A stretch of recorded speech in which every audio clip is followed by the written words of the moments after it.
Hello students, पिछले class में आप लोग ने रिप्रोडक्शन ऑर्गेनिज्म का पहला क्लास देखा था और आज दूसरा क्लास आप लोग को हम दे रहे हैं।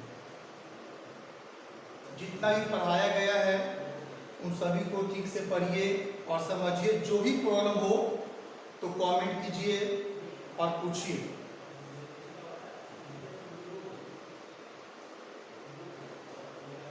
Stages of life span.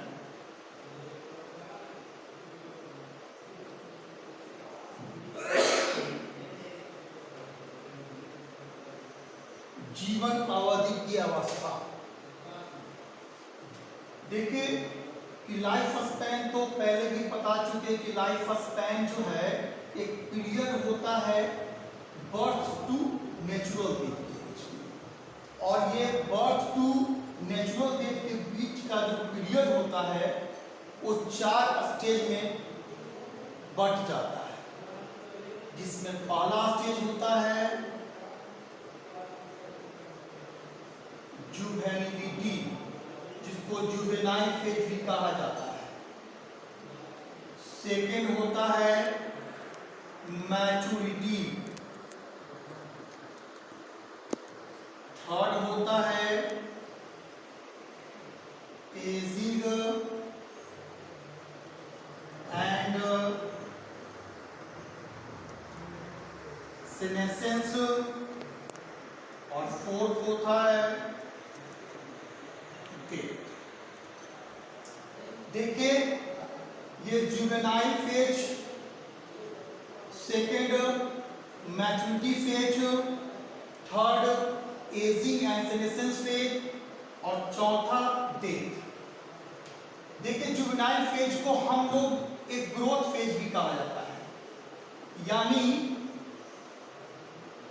Maturity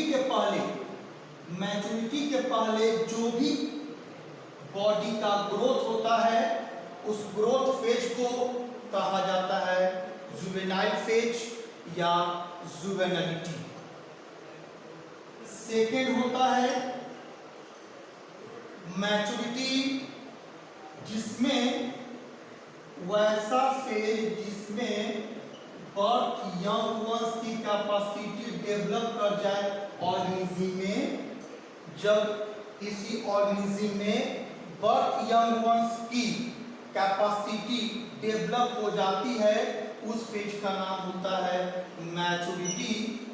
अब है कैसे पहचाना जाता है कि मैच्योरिटी है भाई, तो देखिए बॉडी का ग्रोथ हो, साथ में सेक्स हार्मोन एक्टिव हो जाते हैं और बर्थ करने की कैपेसिटी डेवलप हो जाती है। अब जैसे कि दाढ़ी मूंछ का डेवलपमेंट होना ये मेल के मैच्योरिटी को शो करता है। फीमेल में मेंस्ट्रुअल साइकिल होना, डेवलपमेंट ऑफ ब्रेस्ट, ये सारा जो है फेज ना ये मैच्योरिटी पीरियड को शो करता है, मैच्योरिटी पीरियड को शो करता है। एजिंग एंड सीनेसेंस, देखिए बॉडी का ग्रोथ हुआ,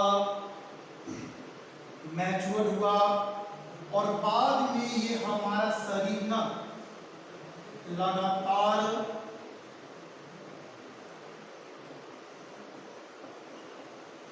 यानी हमारे शरीर के पार्ट्स जो है उसका ग्रोथ में डिटेरियोरेशन होने लगता है, कमजोरी पड़ने लगती है, मेटाबॉलिक प्रोसेस स्लो हो जाता है। इस फेज का नाम होता है एजिंग, और यह एजिंग काउज करता है सीनेसेंस को।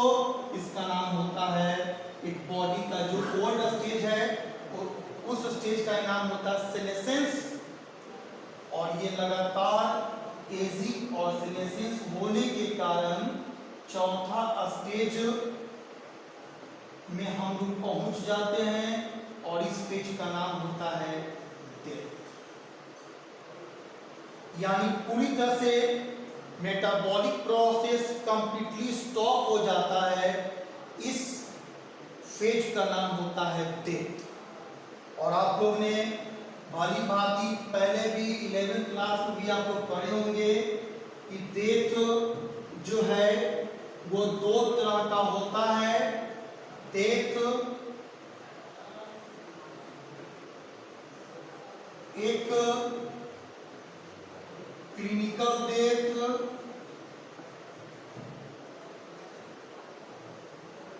और सेकेंड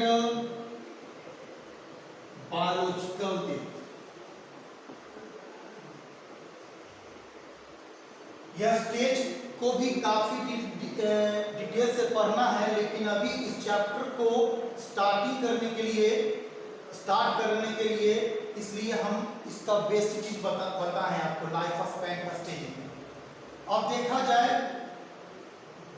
कि लाइफ स्पैन का जो स्टेज आप देखिए जुवेनाइल, मैच्योरिटी, एजिंग, एसेंस और चौथा है डेथ। अब हम लोग आगे की टॉपिक में पढ़ रहे हैं टाइप्स ऑफ रिप्रोडक्शन।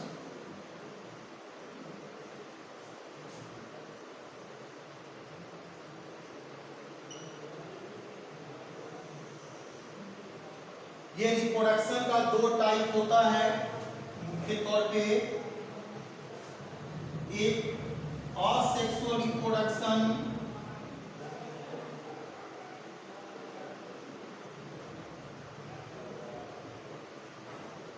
और दूसरा नंबर सेक्सुअल रिप्रोडक्शन।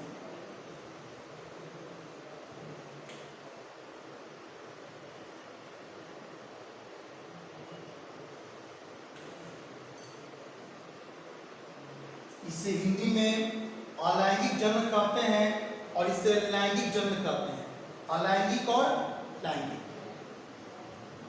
देखिए असेक्सुअल रिप्रोडक्शन एक ऐसा टाइप का रिप्रोडक्शन होता है जिसमें किसी न्यू बॉडी का फॉर्मेशन या न्यू ऑर्गेनिज्म का फॉर्मेशन, न्यू बॉडी का फॉर्मेशन, न्यू इंडिविजुअल का फॉर्मेशन सिंगल बॉडी से होता है, सिंगल बॉडी से होता है।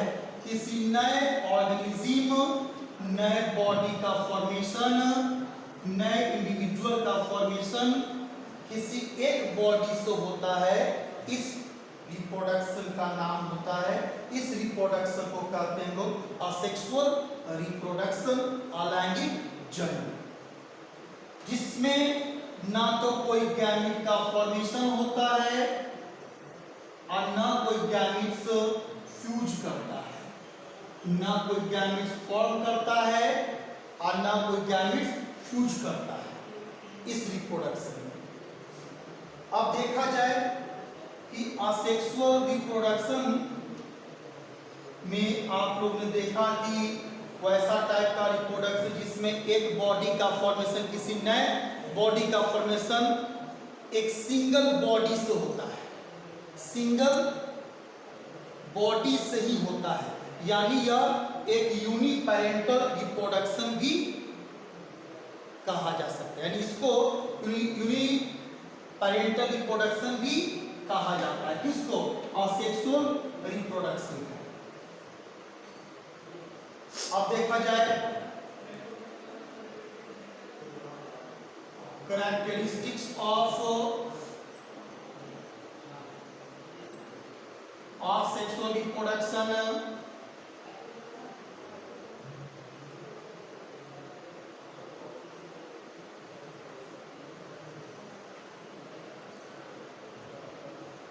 सबसे पहला पॉइंट इसमें देखिए कि इसको हम लोग यूनिपेरेंटल रिप्रोडक्शन कहा जाता है। Uniparental reproduction because single body, single parent body are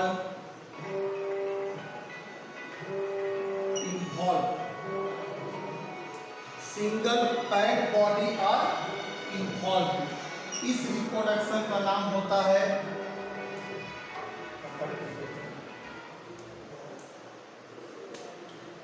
इसको यूनिपेरेंटल रिप्रोडक्शन इसलिए कहा जाता है क्योंकि इसमें एक ही बॉडी पार्टिसिपेट करता है किसी नए बॉडी के फॉर्मेशन में। सेकेंड पॉइंट है नॉट फॉर्मेशन ऑफ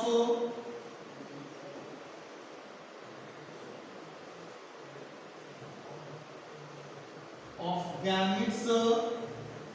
इसमें किसी तरह का गैमेट्स का फॉर्मेशन नहीं होता है।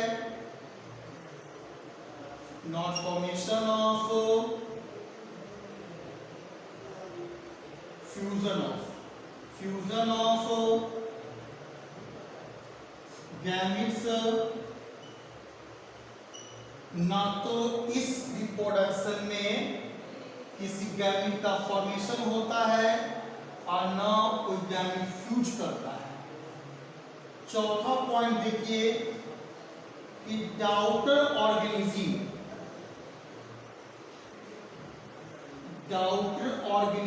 कहने का मतलब होता है कि न्यू बॉडी, यानी असेक्सुअल रिप्रोडक्शन के थ्रू जो नए बॉडी का जो निर्माण हुआ है उसको डाउटर ऑर्गेनिज्म कहते हैं।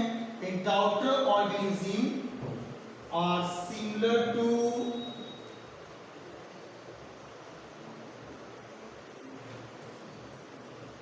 पेरेंट्स,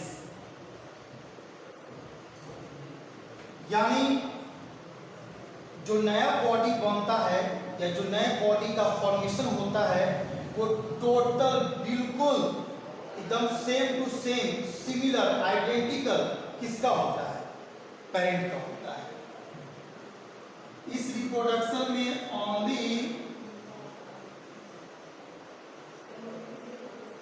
माइटोटिक डिवीजन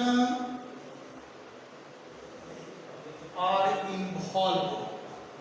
इसमें केवल माइटोटिक डिवीजन ही इन्वॉल्व होता है, क्योंकि आप लोग जानते हैं कि सेल डिवीजन दो तरह का होता है, एक माइटोसिस दूसरा मियोसिस।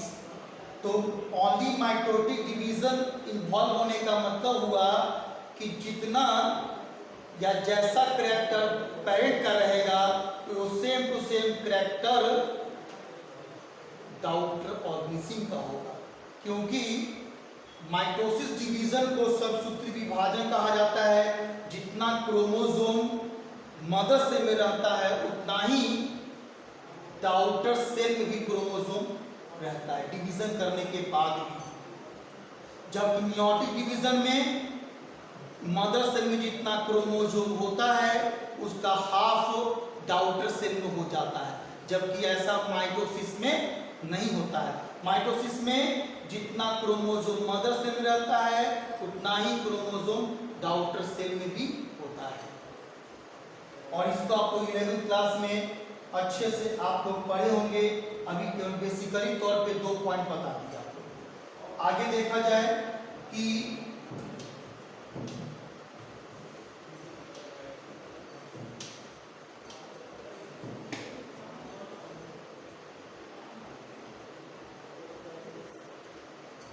इस रिप्रोडक्शन का एक खासियत और क्या है कि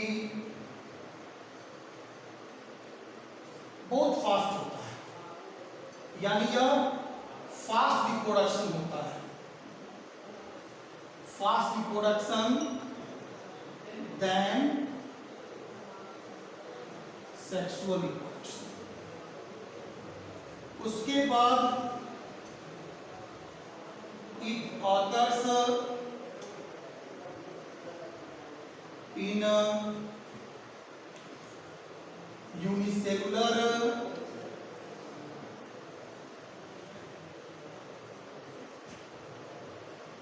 organism जैसे मोनेरंस, प्रोटिस्ट,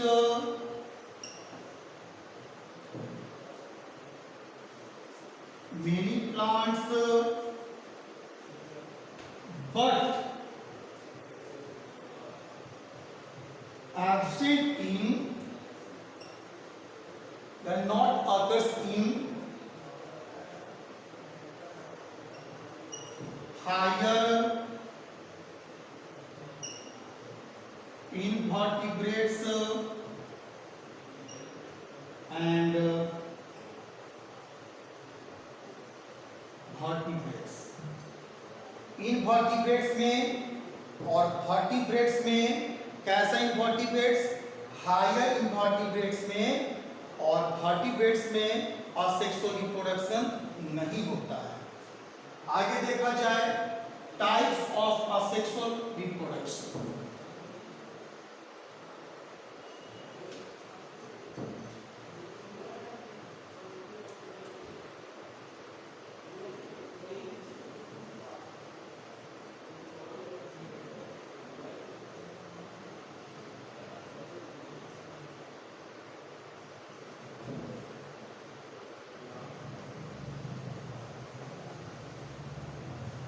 सेक्सुअल रिप्रोडक्शन का जो टाइप है वो देखिए, फर्स्ट है fusion, second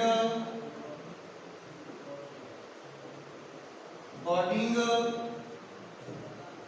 third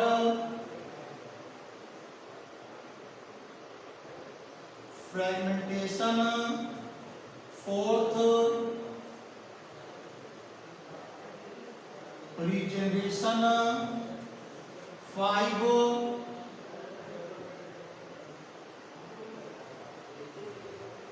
spore formation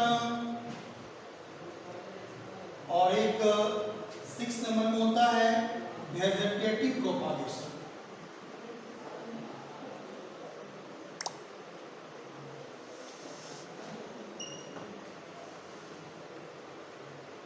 वेजेटेटिव propagation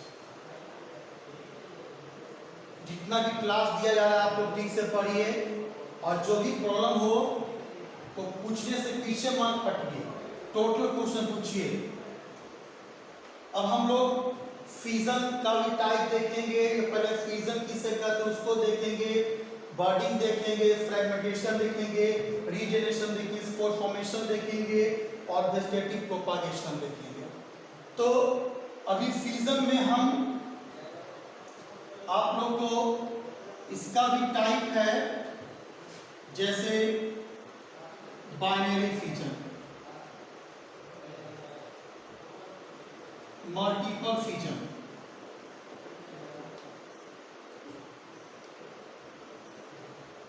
प्लाज्मोटॉमी, ये सारा टाइप फ्यूजन का होता है। उस तरह से हर एक का हम टाइप बताएंगे अगली क्लास में और सभी को डिटेल से बताएंगे अगली क्लास में। तब तक आप जितना ही पढ़ाया गया पढ़िए, रिवीजन कीजिए और जो प्रॉब्लम हो वो कमेंट करके पूछते रहिए। ओके,